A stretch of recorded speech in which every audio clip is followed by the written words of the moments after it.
Body language. We assume that what we say is the primary aspect of our face-to-face communication. It turns out that words only account for about 7% of the message received. Almost 93% will come from things we don't say, like our posture, our tone of voice, and our eye contact.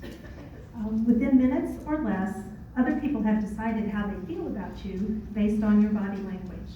And alarmingly, we are quite often completely unaware of our body language. It's important to be mindful of the message that you intend to send. The key to mastering this, and it's really awkward, is to be in the moment when you're speaking. Be very aware of how you're standing. Are you making eye contact with everyone? Super awkward, but when you practice, it does become natural. You know, it's not only important to be aware of the cues that you're sending, you need to be aware of what's coming your way as well. When you can do that, you really have an advantage because you can understand the complete message that other people are sending. And I'll give you an example which will help. When you're in a meeting and you've presented what you think is a killer idea, can't miss, and during discussion, no one is looking at you. Yeah, there's a killer in the room, and it's about to be your idea. But listen, when you know that, when you can pick up on that, you have some opportunities to adjust, right? You can decide to live with your disappointment, you know what's coming, or you can stop and think, wow, what did I forget to tell them? What are they misunderstanding? Because this idea is so good, there's no way they can be rejecting it. So, to be aware of those cues allows you time to adjust. I'm going to ask you guys in the audience, if you're talking to someone and they are either disengaged or unhappy, what does that look like? I'll take about 5. I'd like you to stick up your hand and tell me what it is. Disengaged or unhappy with you? Yeah. Arms crossed. Oh, that's a classic. Yeah. Back turned. Carol? Phone thing. Phone thing? Yeah, get on your phone, having your back turned. And hard to move back. Yeah. No eye contact. Perfect. No eye contact. Anybody else? One more? Walking away. Frown. Yeah, frown. Resting face, right? You know, I want to tell you something about the arms and legs crossed. A couple of authors videotaped 2,000 negotiations where they were trying to sell a book deal.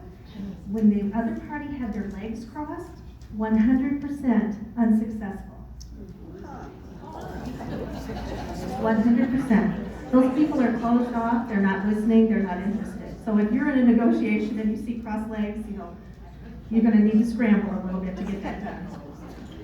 Now I've got some news you can use on your husbands and significant others. Women in general are far better at reading cues than men. Shocker, I know. Women read cues better than men. We have to be, right? I mean, for our own protection over the years, we're caregivers. You got to notice everything that's going on. It's just kind of built in. In fact, MRI scans show that 14 to 16 of our brain areas are firing when we're doing that kind of evaluation. 4 to 6 in men. In communications with my husband, I know this is true. Now, interestingly, although we pick up cues differently, we give off the same cues pretty much. The only area of difference is in assertiveness. And it turns out that men, because they tend to be physically bigger, that reads as strength. Taking up more space reads as strong. So, if you're in a conversation and you feel like you're being dismissed, stand as tall as you can and put your feet a little bit farther apart than usual. You know, you're giving yourself a little stronger base. See what happens.